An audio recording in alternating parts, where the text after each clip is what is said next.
All right, guys. I'm sorry that I cannot be there on Friday, and I just sent you the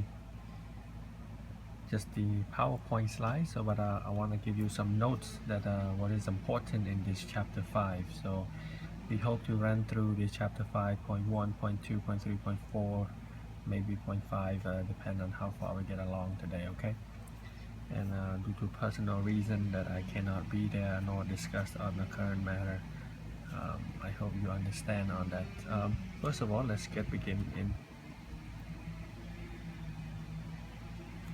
chapter 5.1. Okay, this concept here is called the composite function. And what is composite function? Well, this is a new operator in terms of function. They define it as f, little o to g, but it's still as a function of x. And what is that little o tell you? It's not a multiplication any longer. This is mean that f is a function of g of x. What this really mean in terms of generalization is x, whatever you get, you plug into g,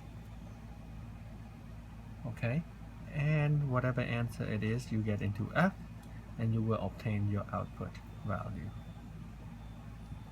Okay, that is basically a concept of plugging one things in, go to another, and wait for the next pieces coming out, and wait for another to come out, and so on and so forth. This is feel like a assembly line kind of things. Okay, if you think about this, is how do I come up with this? If you think about this is the domain.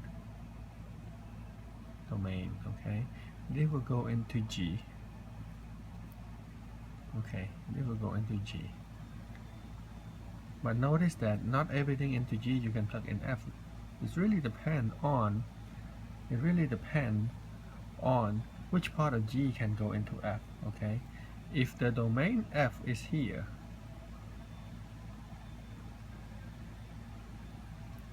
that means this is the only part in G that can get output to your new function.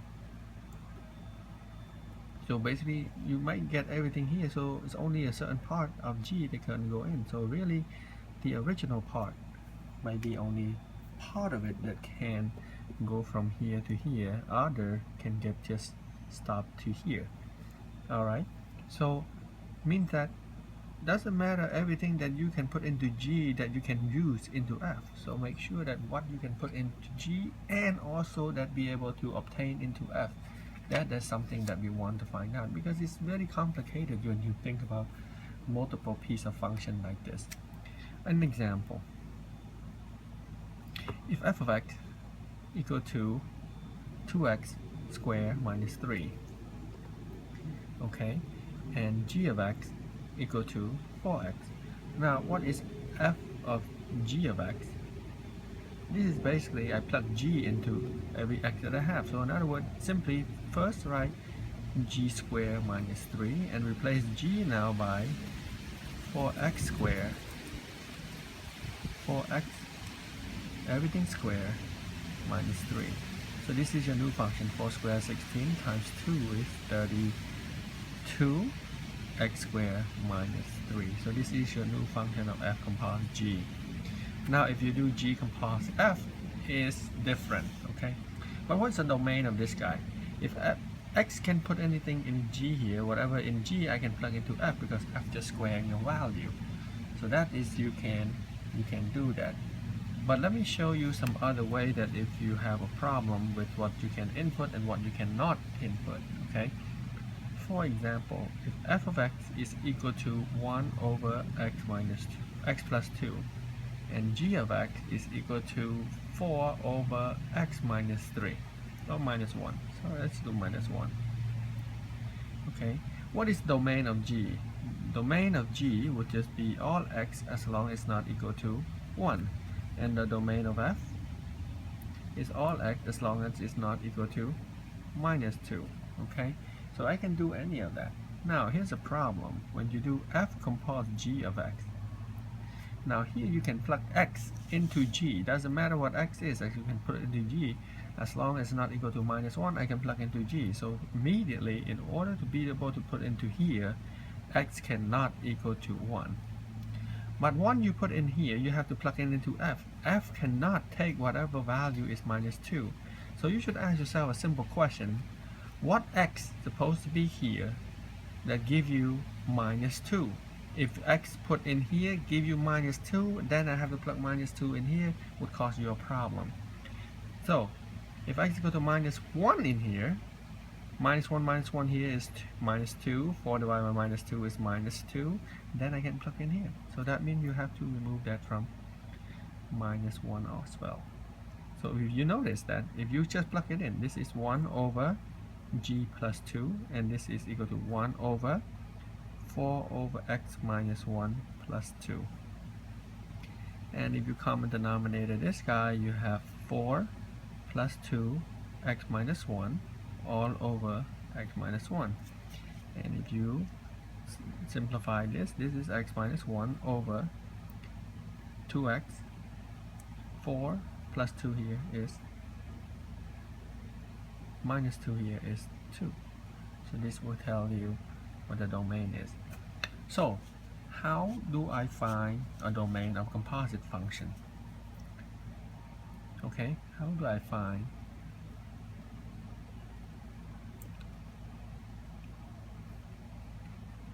domain of f of g of x? Okay, so f of g of x. So step 1, find domain of g of x. Step 2, find domain of the complete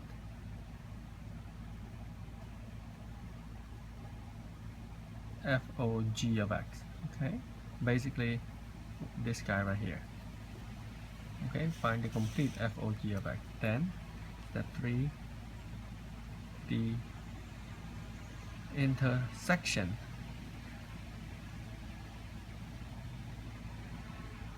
of the two. So basically here, pick only what's in common. Okay, just pick what is only in common. For example,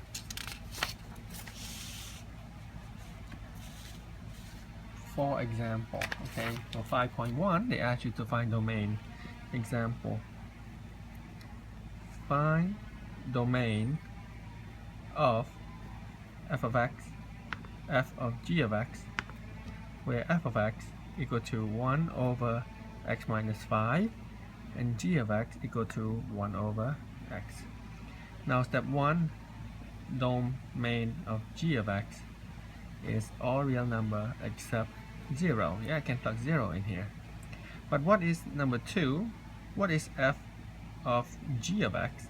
Okay, f of g of x is 1 over g minus 5. So this is 1 over x minus 5. So this is 1 over, common denominator at the bottom, this is 1 minus 5x is equal to x over 1 minus 5x.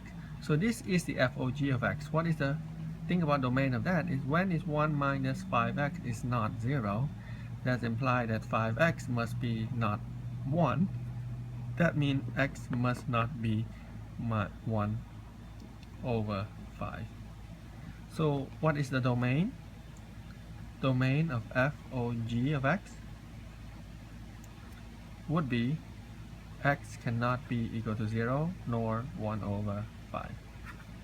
But anything else, I'm more than happy to put in because I can plug it in and g's work, and that is also work. So this is what's going on in 5.1. They just tell you what this composite operator really means and how would you satisfy which one to plug in first, which one to, whatever you get, that value being an input again and going to another function. Okay, this is a complete of 5.1